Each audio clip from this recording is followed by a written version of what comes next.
There were a lot of people that were going, we've seen Hollywood Rock. I don't want to see this rebooted again. This is not Hollywood Rock. And he's proved that over the last few weeks that the final boss is a completely different character. Rewind, recap, relive. For over 50 episodes, the revolutionary force in wrestling interview. Hey everyone, Jonah here, Rewind Recap Relive at WrestleCon with Chris Van Vliet, CVV. R3 Jonah in the house, right? That's what you should be introducing yourself to people as. Right? I think right after this I will. Yeah, thank you, Chris. And I'll just say CV2. That's not good. That's a tag team right there. CV2? CV2 and R3 and CV2? We sound like Star Wars characters. No, we definitely do. It's really cool right now to be talking to you in between night 1 and night 2 of WrestleMania. That's really unique and so much energy that every fan you see walking around knows if they're still here, they're going to night 2 probably. First of night 1, what match really shocked you last night? That ladder match blew me away. And we knew that they were going to deliver. But there were so many moments during that ladder match that were so cool. And the fact that you pull down one title, but the match still continues. So that one, I think that shocked me. But that main event, we knew it was going to be good.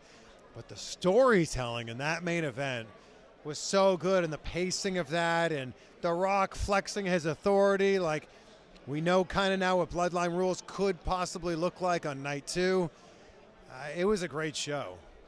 It was such a good show, and yeah, you're right. A lot of good foreshadowing there with Bloodline rules. Tonight we've got Cody, we got Roman Reigns, we've got a lot of moving pieces lurking. But before we get into that, let me ask you about Gunther and Sami Zayn, because that place was electric for that, almost like co-main events. It felt like Gunther and Sami Zayn and the Bloodline storyline.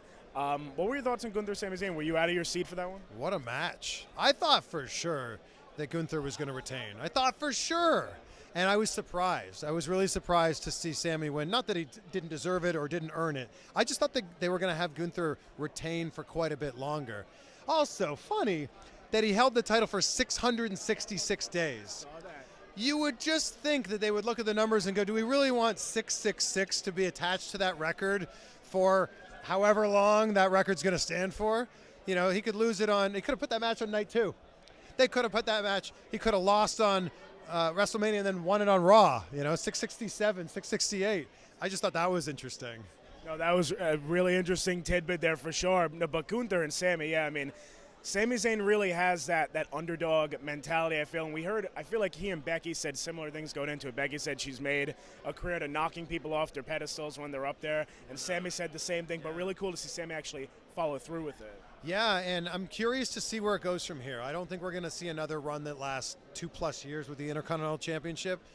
But I know Sami's going to be a fighting champion. And there's definitely something there with Chad Gable, a mutual appreciation, a mutual respect. So if I was a betting man, I would think that the next title defense has got to be Chad Gable. Maybe it's Monday after Mania. I don't know. No, absolutely. And so, like I said, so much wrestling going on here this week. What have you really been up to? What could the CVV fans expect to see from your WrestleMania voyages? A lot of this, but I've been the one asking the questions. So that's the coolest thing about WrestleMania is everybody's in town. The bad part about that is everybody's so busy and spread really thin. But I think we did like 15 episodes in the last 5 days. So there's some big ones you'll be seeing soon. Like Dustin Rhodes doesn't do a lot of interviews, and we've got one with him coming out this week. Talked to Becky Lynch about her book, and we chatted with her for a while. So that's a tease of what you'll see this week on the show. So exciting. And I saw you were at the WrestleMania press conference, and you had said something went on with Paul Heyman there. Can you elaborate on that story maybe? I asked him, he keeps referencing baseball, and like we're only in the 3rd inning. So I said, well, what inning are we in now? And it turned into a whole thing. You can go check it out. But I feel like there might be some unfinished business here with the tribal chief. I don't know. Like maybe when he's done his match with Cody, maybe it's me versus Roman Reigns because no, please don't hurt me. All kidding aside. I was picturing it for a second. Was it like I was just down on the ground, like really bloody, and like my limbs were like this? Well, not even put you over, Chris. It was you on top, your foot right on him. Wow, that's definitely not how that would happen. In all seriousness, to be able to share a moment with Paul Heyman and Roman Reigns, was pretty cool. I thought my question was good. Maybe it just means we're in the bottom of the ninth and the Bloodline angle is about to wrap up, and maybe you didn't want to say that.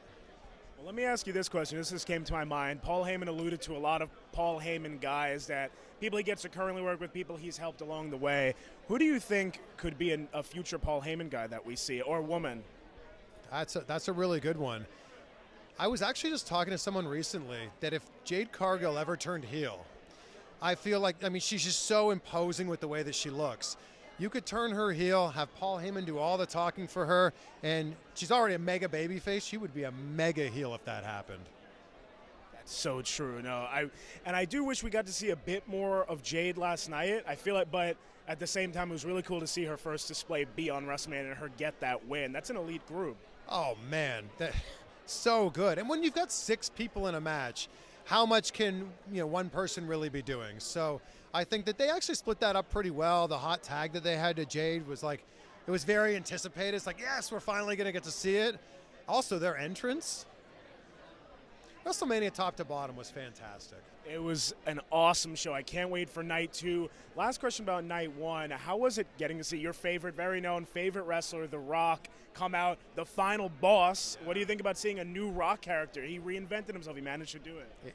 He's on another level right now. And it's so funny because when he first turned heel, there were a lot of people that were going, we've seen Hollywood Rock. I don't want to see this rebooted again. This is not Hollywood Rock.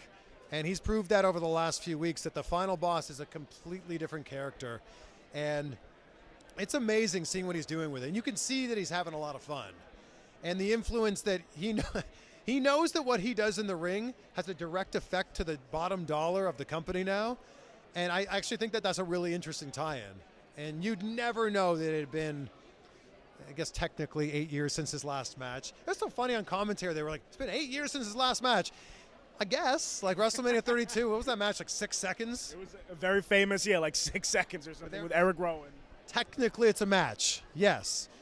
So whatever we want to call it, 8 years, 10 years, whatever, 12 years, he didn't lose a step, and his pacing was brilliant in that match. Yes, him going through the table. I mean, everything. It was fantastic match.